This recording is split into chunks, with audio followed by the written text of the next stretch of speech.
Wrapping up the show here on a Monday. I'm Ravi Lulla.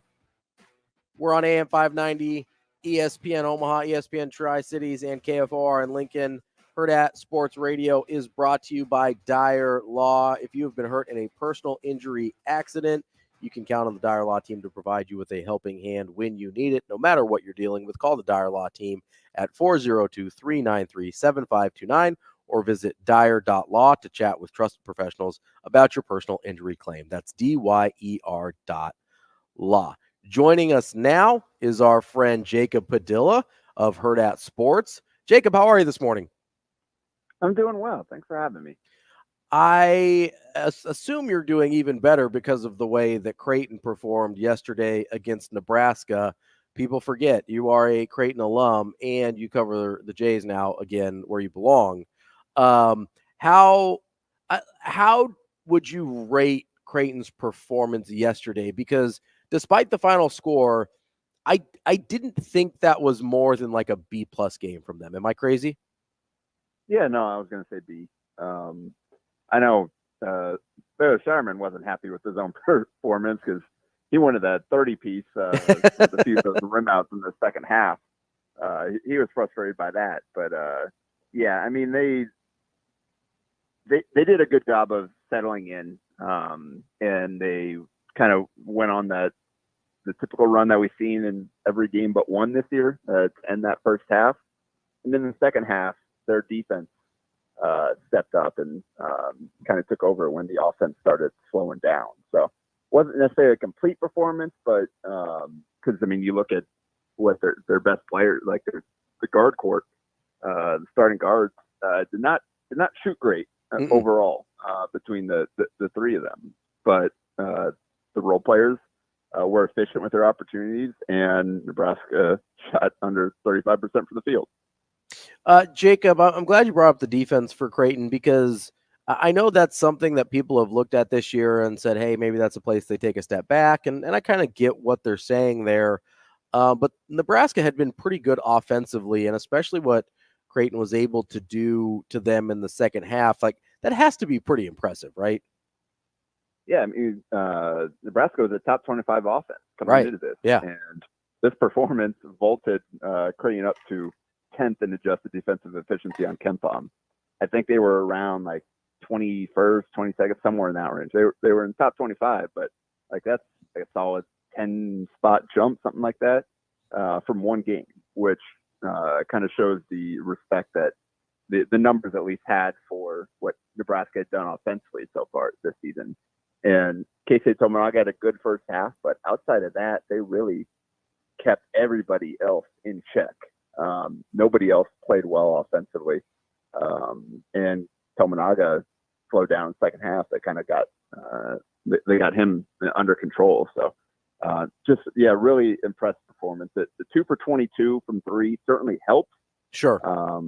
But Greg McDermott said a lot of those 22 threes were the threes that Creighton wanted them to take and not necessarily the ones that Nebraska wanted to take. And so that really is the between not fouling, which Nebraska, that was the key in this game because Nebraska had basically more than double their opponent in free throw rate on the season heading into this one. They had a huge advantage at the free throw line in almost every game they played this year. And Creighton obviously is best in the country at not fouling. So that was going to have to give one way or the other. And Creighton certainly won in that regard. And then in the 3-point game, Creighton's been really good at taking away 3-point opportunities for teams, even though that teams that hit them, I believe like a 35% rate or so against them. So they had knocked them down at a decent percentage, but they weren't able to get off many good looks because of the way that Creighton has been defending. And that was certainly the way it played out on Sunday as well. We're talking with Jacob Padilla of Hurrdat Sports. Jacob, you've obviously watched this Nebraska team a ton, covering them in years past, and obviously just being part of the college basketball local community here.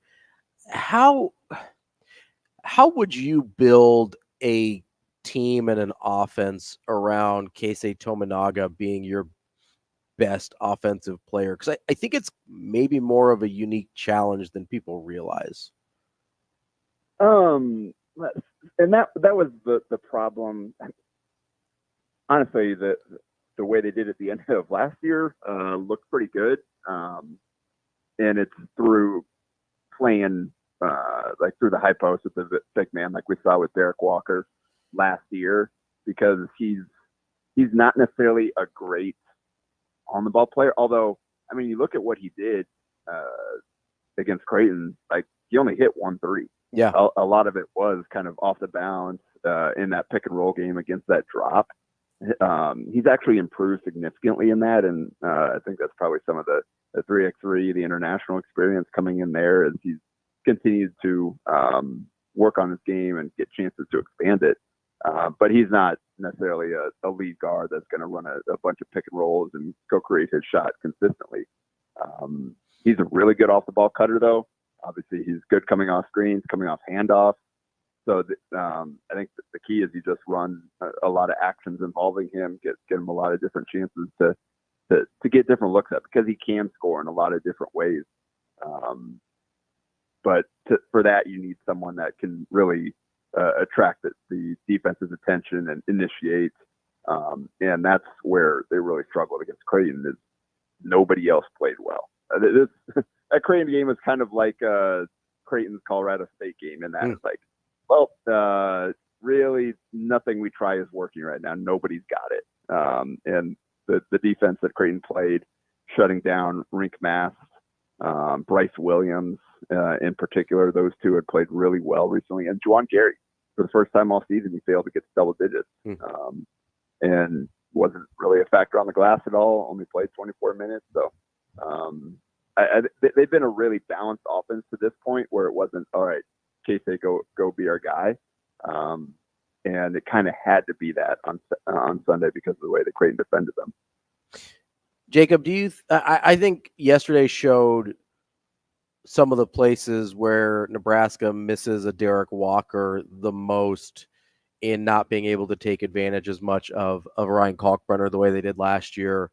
Do you think Keisei suffers as much as anyone from not having Derek Walker on the team this year? Not really. Like I said, Keisei's played really well, actually.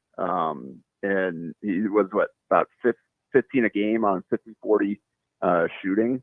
Honestly, I think Ryan Kalkbrenner being healthy made it tougher for Nebraska to take advantage of him. Creighton had a really good game plan defensively. They changed some things slightly just based on the personnel Nebraska has. And I think, honestly, the biggest problem with this game was Rink Mass and Josiah Alec. I mean, Alec had only attempted 5 threes, but he had hit 2 of them. Rink has had a few games this year where he's hit 2-3 threes. And against the drop, those opportunities were going to be there. And they just couldn't hit them. Creighton dared those guys, Juwan Gary, to hit threes. And they shot a combined 1 for 11 between the 3 of them. So that was, I think, Derek Walker obviously played really well last year and attacked Kalkbrenner in some unique ways. But, I mean, you look at Kalkbrenner, start of the game, they put Kalkbrenner on Alec so that he could kind of play off him and be more in help. And they had Baylor Shireman and Mason Miller and Isaac Trout and those guys kind of the primary defender on Mass. And I thought we might see something like that just because kind of the funky matchups there with the way that their 2 front courts play. But those guys did a good job of fighting and battling Mass and preventing him from getting some easy inside touches. And the threes didn't fall as well.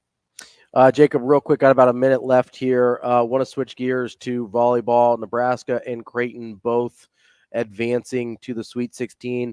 I think obviously most people expect Nebraska to go to the Final Four, maybe even win the national championship. How realistic do you think a Final Four goal is for Creighton, though? Yeah, I mean, I haven't watched a ton of of ACC volleyball, and by that I basically mean none. So I know Louisville has had a great season, and Pitt on the other side of that, but we're talking 1, 2, 3 seed, and the improvement that Creighton has made throughout the season, having to navigate the injuries, has led to some of their other players really growing up and becoming an even more dangerous part of the team. So with a setter like Kendra Waite and the pins that she has to throw to pass to, and the improvement kind of the other players have made, Creighton's got as good a shot as anybody. I mean, they're going to be underdog going on the road, but I think they've got a chance. That match against Louisville on Thursday should be a lot of fun. And if they can get through that, I mean, Louisville's probably about on the same level as Pitt. So if you can win that first one, then should be able to win the second as well. Jacob Padilla from Hurrdat Sports. Jacob, we appreciate your time as always. We'll talk to you again soon. All right, sounds good. Want to remind you, we're brought to you by Dingman's Collision Center. Dingman has been in business in Omaha for over 25 years and has been best of Omaha, first place 18 years running, 4 great Omaha area locations. And they have the latest technology to work on any make and model. They also give back to the community with every car repaired. Go to dingmans.com for more information. That's the show for the day. Thanks for joining us. We'll talk to you tomorrow.